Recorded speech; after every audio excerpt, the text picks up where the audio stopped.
और चलिए अब शुरुआत करते हैं उत्तराखंड एक्सप्रेस की। सबसे पहले खबर चंपावत की, जहां पर चंपावत के देवी धुरा में बग्वाल मेले का आयोजन हुआ है। इस मौके पर मां बाराही देवी के मैदान में 4 खामों ने बग्वाल खेली और बग्वाल दोपहर 2:14 से 2:21 तक खेली गई। पत्थरों से खेले जाने वाली बग्वाल इस बार भी फल और फूलों से खेली गई। इसमें मात्र 7 मिनट में 150 से ज्यादा लोग घायल हो गए, जबकि 3 गंभीर रूप से घायल लोगों को अस्पताल पहुंचाया गया। बग्वाल के लिए करीब 10 क्विंटल फूलों का इस्तेमाल किया गया। बग्वाल देखने के लिए हजारों की संख्या में लोग पहुंचे थे। इस दौरान सीएम पुष्कर सिंह धामी भी मौजूद रहे। मुख्यमंत्री ने कहा कि कुमाऊं के सभी प्रसिद्ध मंदिरों को मानस खंड कॉरिडोर में शामिल किया जा रहा है, जिसका मास्टर प्लान तैयार हो गया है। मानस खंड कॉरिडोर का आगाज जागेश्वर धाम से किया जाएगा।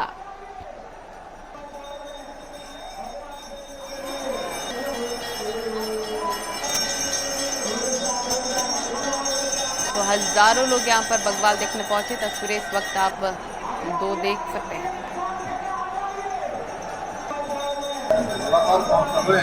और जितने भी हमारे मंदिर हैं, जो हमारे प्रमुख मंदिर हैं, चाहे वो हमारे माँ बाराही का स्थान हो, माँ पूर्णागिरी का स्थान हो, बाबा गोरखनाथ का स्थान हो, माँ हिंगला देवी का स्थान हो, गोलू का स्थान हो, नीम करोड़ी बाबा का स्थान हो, या बागनाथ जी का स्थान हो, महाकाली मैया का स्थान हो, ऐसे सभी स्थानों को हर जिले में हमने मानसखंड मंदिर माला मिशन के अंतर्गत उन सभी को सम्मिलित किया है और उस पर मास्टर प्लान हमारा चालू हो गया है। जागेश्वर धाम से उसकी शुरुआत हम कर रहे हैं। हरक सिंह रावत के ठिकानों पर हुई विजिलेंस की छापेमारी में बड़ी खबर आ रही है। बताया जा रहा है कि बुधवार को विजिलेंस की टीम की छापेमारी हाईकोर्ट के चीफ स्टैंडिंग काउंसिल के लेटर के बाद हुई है। बता दें कि कॉर्बेट नेशनल पार्क में अवैध निर्माण से जुड़ा यह पूरा मामला हाईकोर्ट में है, जिसको लेकर चीफ स्टैंडिंग चीफ काउंसिल ने सेक्रेटरी और फॉरेस्ट डिपार्टमेंट के अफसरों को लिखा है।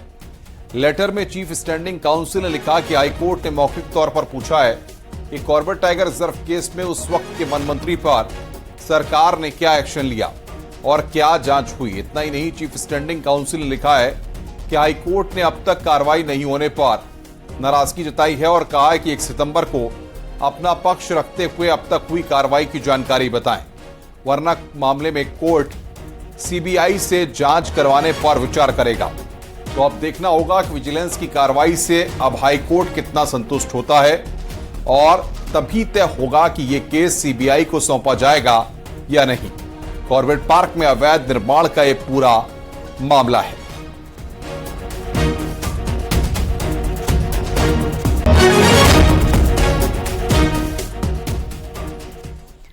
विजिलेंस का छापेमारी को लेकर पूर्व मंत्री हरक सिंह रावत ने न्यूज 18 से खास बातचीत की और छापेमारी को षड्यंत्र करार दिया है और विजिलेंस का छापेमारी पर खुलकर बात कही है। सुनिए।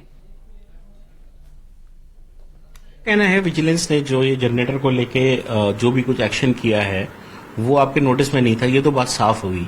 मंत्री जी, आप पे एक आरोप लगा है, जब आप फॉरेस्ट मिनिस्टर थे बीजेपी की सरकार में, कॉर्बेट के अंदर कुछ अवैध निर्माण को लेके इस तरीके का आरोप लगे और वो केस भी अभी कोर्ट्स में पेंडिंग है।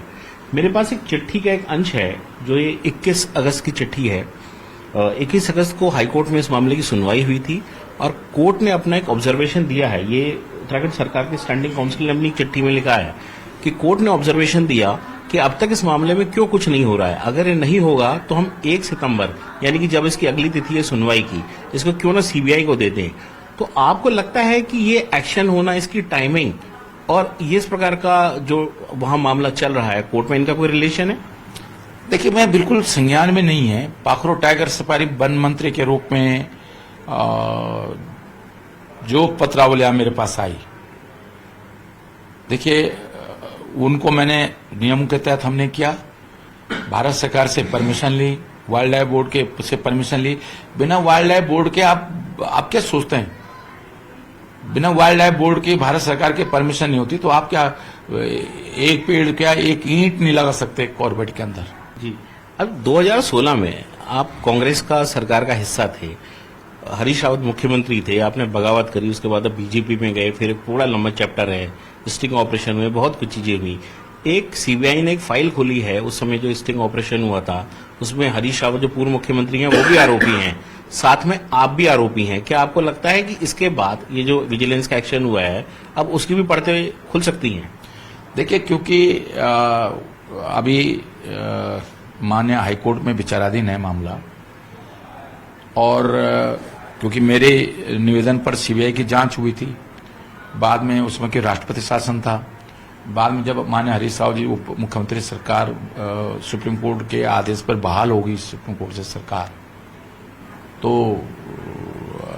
हरीश रावत के कैबिनेट ने एक पास किया कि भाई सीबीआई की जरूरत नहीं है जांच की। तो वो मामला मैं उसके खिलाफ मंत्रिमंडल के उस प्रस्ताव के खिलाफ मैं हाईकोर्ट गया था कि भाई इस पे सीबीआई की जांच होनी चाहिए। अभी मैंने अपने वकील के माध्यम से माननीय हाईकोर्ट में अब जिस दिन भी तारीख होगी उस दिन मैंने ये सबमिट किया है, क्योंकि अब क्योंकि बहुत इस पे सीबीआई की जांच की जरूरत नहीं है, और मैं अपना जो प्रत्यावेदन था, जो मेरी अपनी शिकायत थी, मैं वापस लेता हूँ।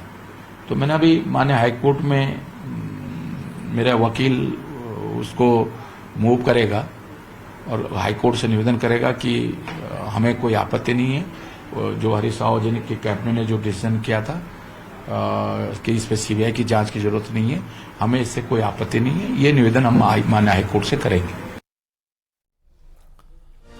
कांग्रेस नेता रख सिंह रावत के ठिकानों पर विजिलेंस ने छापेमारी की और इस पर पूर्व सीएम हरीश रावत की प्रतिक्रिया भी सामने आई है।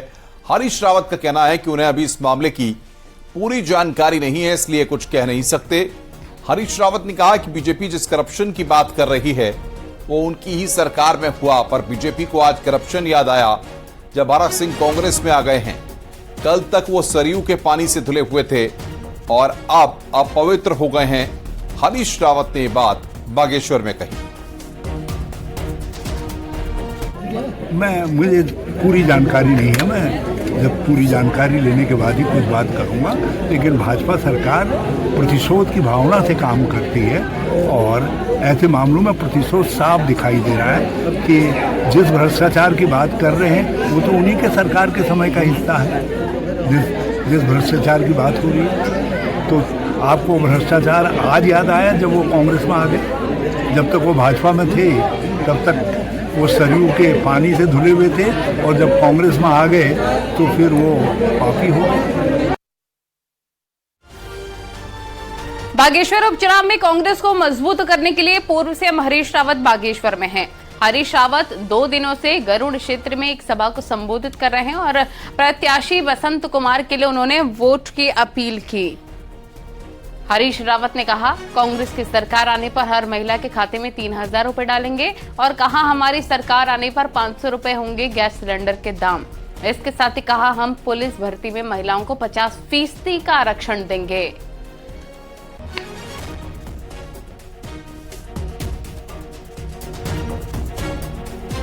बागेश्वर उपचुनाव की व्यवस्था के चलते कई नेता और पदाधिकारी अपनी बहनों के पास नहीं पहुंच पाए, लेकिन चुनाव प्रचार के बीच ही राजनीतिक दिग्गजों ने रक्षाबंधन का त्यौहार मनाया। इन दिनों हरीश रावत बागेश्वर उपचुनाव की कमान संभाले हुए हैं। हरदा की कलाई में बागेश्वर की कई बहनों ने राखी बांधी।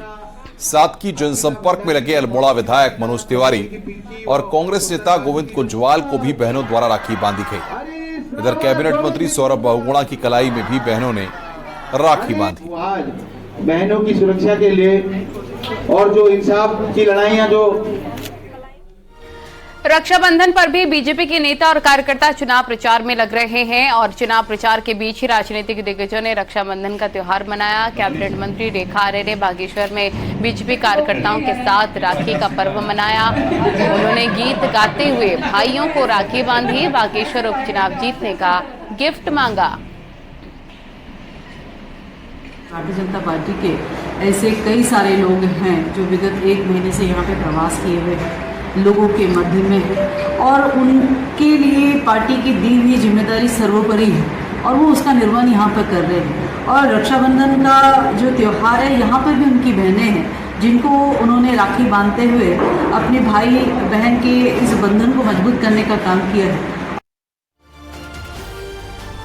बागेश्वर उपचुनाव अंतिम दौर में पहुंच रहा है। उपचुनाव में जीत दर्ज करने के लिए बीजेपी और कांग्रेस एड़ी चोटी का जोर भी लगाए हुए हैं। असल में लोकसभा चुनाव से ठीक पहले हो रहे बागेश्वर उपचुनाव को लिटमस टेस्ट भी माना जा रहा है। एक रिपोर्ट आपको दिखाते हैं।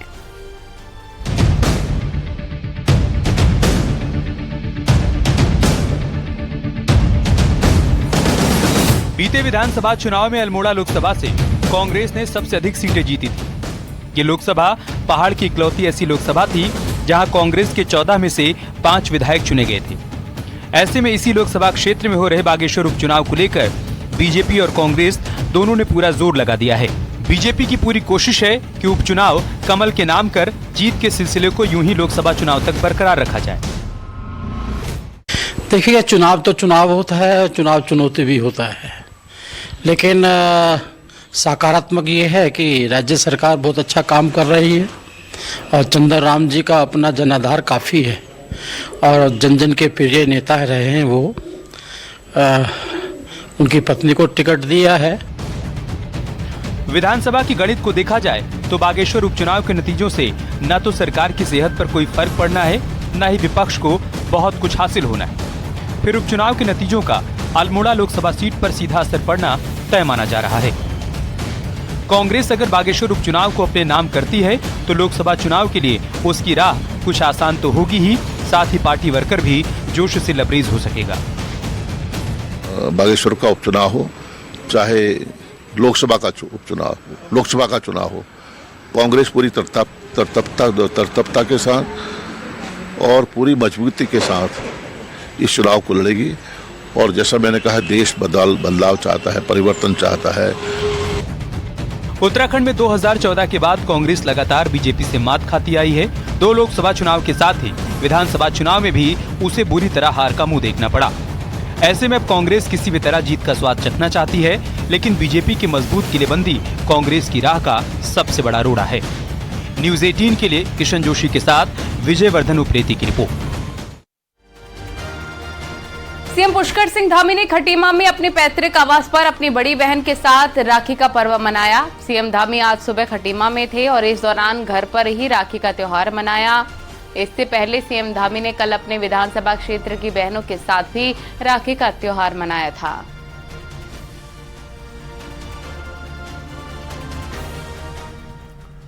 भारतीय जनता पार्टी के प्रदेश अध्यक्ष महेंद्र भट्ट ने चमोली के सीमांत गांव रेंगी पहुंचकर महिलाओं से राखी बंधवाई।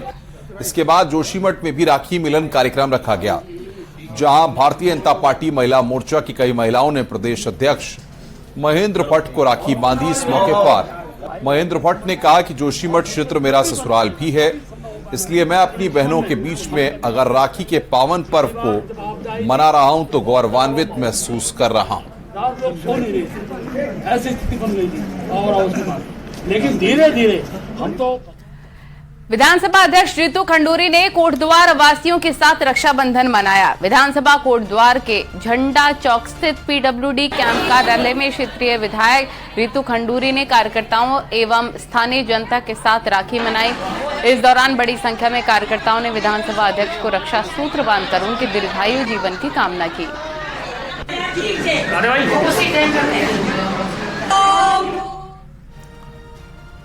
रक्षाबंधन पर्व पर जहां एक और पूरे देश में बहन ने भाई को राखी बांधकर धूमधाम से रक्षाबंधन मनाया, वहीं बागेश्वर के देवकी लघु वाटिका में पर्यावरण प्रेमियों ने पेड़ पौधों को राखी बांधकर पर्यावरण संरक्षण का संकल्प लिया। पर्यावरण संरक्षण के लिए पेड़ पौधों का होना अत्यंत आवश्यक है, इसलिए पेड़ों को रक्षा सूत्र बांधकर उन्हें बचाने का वादा किया गया और हर दिन एक नया पौधा रोपने का भी निर्णय लिया गया। आज हमने पेड़ पौधे पर वन भूमि में अतिक्रमण को रोकने को लेकर रामनगर वन प्रभाग ने 53 लोगों को नोटिस देते हुए यहां पर काला डूंगी और रामनगर के इन अतिक्रमणकारियों में से 9 ने लीज रिन्यूअल के पेपर रामनगर वन प्रभाग को जमा करा दिए हैं। ऐसे में 44 लीज होल्डर जिनकी लीज का रिन्यूअल नहीं हुआ है परेशान घूम रहे हैं। ऐसे में इन्होंने अब 2 सितंबर को बाजार बंद का ऐलान किया है। अब क्या करना है, हम अभी व्यापार मंडल के साथ हमारी मीटिंग हुई है। व्यापार मंडल हमारे साथ खड़ा है इस समय, पूरा रामनगर का छोटे मोटे दल जितने वो सब हमारे साथ खड़े हैं। इसको देखते हुए हम लोगों ने यहाँ पे 2 तारीख को पूरा शहर बंद करने का निर्णय लिया हुआ है। हम 53 ऐसे एनक्रोचमेंट्स को चिन्हित किए हैं और उन 53 एनक्रोचमेंट्स को हम नोटिस दे दिए हैं। उस नोटिस में अभी वही 9 ऐसे अतिक्रमण थे जो अपने लीज का अलॉटेड थे उससे ज़्यादा अतिक्रमण किए थे। उनको हम नोटिस देने के बाद वो उनको हटा भी दिए हैं। देहरादून की सड़कों पर इन दिनों अगर आप भी चल रहे हैं तो हो सकता है कि आपकी गाड़ी भी उबड़ खाबड़ रास्तों से गुजरे। हालात ये हैं कि लोग अब शहर को गड्ढा सिटी बताने लगे हैं। हालांकि अब इन्वेस्टर समिट से पहले दून की सड़कों को चमकाने की तैयारी हो रही है। एक रिपोर्ट आपको दिखाते हैं।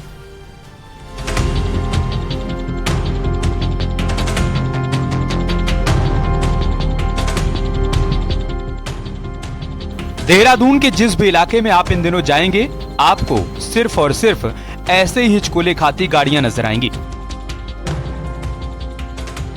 हालात ये हो गए हैं कि बारिश के बाद सड़कें बुरी तरह से उखड़ चुकी हैं। पीडब्ल्यूडी के अधिकारी सड़कों की स्थिति देखने बुधवार को निकले और 50 किलोमीटर के दायरे में निरीक्षण किया। जनता इन सड़कों से पूरी तरह त्रस्त है और देहरादून शहर को गड्ढा सिटी बताती है। पूरे गड्ढे हो रखे हैं और गड्ढे में गाड़ी कूदती है तो सवारी भी छोटी छोटी ले जाती है। पूरे शहर में गड्ढे हैं। अब कोई वीआईपी आता है, वीआईपी में पूरा हो जाता है, बना तो टोड़ बना देते हैं पूरी। सड़कों के देहरादून की बहुत बुरे हाल है। जितनी भी आप गाड़ियां देख रहे हैं रोड पे चल रही है, सबसे टैक्स वसूला जा रहा है। रोड टैक्स वसूल रहे हर साल, मगर रोडों के हालात ठीक नहीं है। फिर भी जहाँ जाएंगे आप गड्ढे ही गड्ढे हैं, आपको बिल्कुल कोई रोड बढ़िया नहीं मिलेगा। वहीं कांग्रेस का कहना है कि वीआईपी और इन्वेस्टर समिट से पहले ये सब रातों रात ठीक कर देंगे, भले ही 4 दिन बाद सड़क उखड़ जाए। जबकि बीजेपी को लगता है कि इस मौके पर राजनीति नहीं करनी चाहिए। आपदा के बाद ऐसा हो जाता है। आप हरिद्वार रोड चले जाएं, सारी सड़कें खुद ही पड़ी हैं और अब निरीक्षण हो रहा है क्योंकि इन्वेस्टर समिट है। तो इन्वेस्टर समिट में कैसे चमचमाती हुई सड़कें दिखाएं, उसके लिए निरीक्षण हो रहा है। लेकिन आम जनता की कोई सुध सरकार को नहीं है, यह अफसोसनाक बात है। देखिए, कांग्रेस का काम राजनीति करना है और आपदा के इस क्षण में जब पूरा प्रदेश आपदा से त्रस्त और ग्रस्त हो, उस समय भी जब उनको कांग्रेस वालों को जनता के बीच में जाके उनकी सहायता करनी चाहिए, उनकी मदद करनी चाहिए। और इस क्षण में सबका कर्तव्य, हम सबका कर्तव्य बनता है कि हम जन सेवा में जुटे, आपदाग्रस्त लोगों की सहायता में जुटे। वैसे जनता की इस परेशानी पर सीएम पुष्कर सिंह धामी गंभीर हैं और अधिकारियों को सड़कों की स्थिति सुधारने के निर्देश भी दिए। उम्मीद है कि सड़कों की खस्ता हालत जल्द ही सुधार दी जाएगी। न्यूज 18 के लिए देहरादून से भारती सकलानी उनियाल की रिपोर्ट।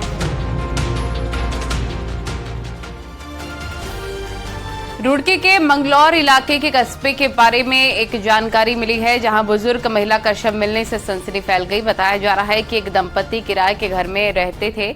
वो आनन फानन में कमरा खाली कर भागने लग गए, जिससे पड़ोसियों को शक हुआ। बुजुर्ग महिला 4-5 दिन पहले ही उनके घर रहने आई थी। पति पत्नी बुजुर्ग महिला का शव ठिकाने लगाने के लिए ले जा रहे थे। सूचना पर पुलिस भी मौके पर पहुंच गई, लेकिन पति पत्नी दोनों फरार हो गए। दोनों की धरपकड़ के लिए पुलिस टीम लगा दी गई है। दरअसल लंडोरा में कस्बे में एक किराएदार रहता था। वो 4-5 महीने से वहाँ किराएदार था। वो और उसकी पत्नी रहती थी। एक बुजुर्ग महिला है, वो भी 6-7 दिन पहले वहाँ आई थी, ये सुनने में आ रहा है। तो सुबह जो है जो किराएदार था वो वहाँ से जो है सामान समेट के छोटे हाथी से निकला है और जल्दीबाजी में निकला है। लोगों को शक हुआ तो देखा तो एक बोरे में एक महिला की डेड बॉडी मिली है, बुजुर्ग महिला की। चमोली जिले के थराली, दशौली, जोशीमठ विकासखंड में हुई बारिश के बाद हालात खराब हैं और जगह जगह पैदल मार्ग टूटने से ग्रामीण परेशान हैं। तो वहीं वाण, मंदोली, लोहा जंग इलाके में बारिश के बाद काफी नुकसान हुआ है। हालांकि प्रशासन और सरकार प्रभावित इलाकों में हर सुविधाओं को ठीक करने का दावा कर रही है, लेकिन जिस तरीके से नुकसान हुआ है और उन्हें ठीक करने में अभी 1 महीने से भी अधिक समय लग सकता है। पैदल पुलों को बनाना भी इतना आसान नहीं है। वहीं क्षेत्रीय विधायक का दावा है कि नंदा लोकजात तक सभी व्यवस्थाओं को ठीक कर दिया जाएगा। तारीख को हमारे गांव में मां नंदा देवी का पड़ाव है, रात्रि विश्राम है। और जो ये छोटी लोक जात के नाम से जानी जाती है, यहाँ पर जो है भारी वर्षा के कारण रास्ता सारा टूट गया था। शिकार रास्तों की यहाँ पर सारी टूट हुई है, कटाव से पूरा नाला काफ़ी स्पान में यहाँ पर आ गया है। निश्चित रूप से जैसी हमारी सड़क खुलती है, यहाँ पर जितने भी हमारी लोक जात नंदा राजात का जो मार्ग है, इसको व्यवस्थित कर दिया जाएगा। बारिश के बदले पैटर्न का असर इस कदर रहा कि देहरादून, हरिद्वार समेत 6 जिलों में असामान्य तरीके से हुई बारिश आपदा बनकर टूटी। वहीं पर आधे से ज्यादा जिले ऐसे रहे जहां पर बारिश सामान्य से भी कम रही। एक रिपोर्ट आपको दिखाते हैं।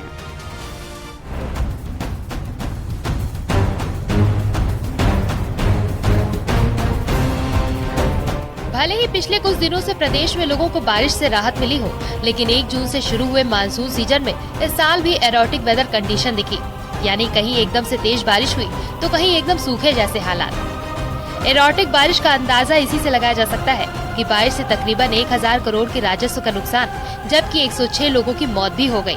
इस साल 6 जिले ऐसे रहे जहां बारिश आफत बनकर हुई, किसानों की खड़ी फसलें बर्बाद हुई, जबकि 7 जिले ऐसे रहे जहां बारिश सामान्य से भी कम हुई। अगर उन 6 जिलों की बात करें जहां सामान्य से ज्यादा बारिश हुई, तो उनमें बागेश्वर में 164% ज्यादा बारिश हुई, तो हरिद्वार में 63% ज्यादा बारिश हुई। इसके साथ चमोली में 58% ज्यादा बारिश हुई। वहीं देहरादून में 51% ज्यादा बारिश हुई और ऊधम सिंह नगर में 29% ज्यादा बारिश हुई, तो टिहरी गढ़वाल में 25% ज्यादा बारिश हुई है। अगर सामान्य से कम बारिश वाले 7 जिलों की बात करें तो उनमें अल्मोड़ा है जहां 13% कम बारिश हुई है। वहीं चंपावत में 24% कम बारिश हुई, तो पौड़ी गढ़वाल में 18% कम बारिश हुई। साथ ही नैनीताल में 22% बारिश कम हुई, तो साथ ही पिथौरागढ़ में 17% कम बारिश हुई। वहीं रुद्रप्रयाग में 18% कम बारिश हुई, तो उत्तरकाशी में भी 7% कम बारिश रिकॉर्ड की गई। तो नॉर्मल एक्टिविटी दिख रही है, तो देखेंगे। लेकिन ये कि ओवरऑल जो मानसून हो जाएगा सितंबर तक का हमारा पीरियड वो रहता ही है। 1 जून से लेकर 30 सितंबर तक का जो भी रेनफॉल एक्टिविटी उसको मानसून के रेनफॉल में पूरा काउंट करते हैं, तो उस चीज को देखेंगे तो तब भी हमारा नॉर्मल तो मानसून रहेगा ही। इस मानसून सीजन में जहां एक तरफ किसानों को नुकसान हुआ और वो मुआवजे की मांग कर रहे हैं, वहीं बारिश के बदले पैटर्न ने प्रदेश को आर्थिक रूप से भी कमजोर कर दिया है। और इस तरह की बारिश की सटीक वजह क्या है, इसकी कोई ठोस जानकारी भी नहीं है। न्यूज़ 18 के लिए देहरादून से भारती सकलानी, उनियाल की रिपोर्ट। रुक रहे हैं यहाँ पर एक ब्रेक के लिए। न्यूज़ 18 पर खबरों का सिलसिला लगातार जारी है।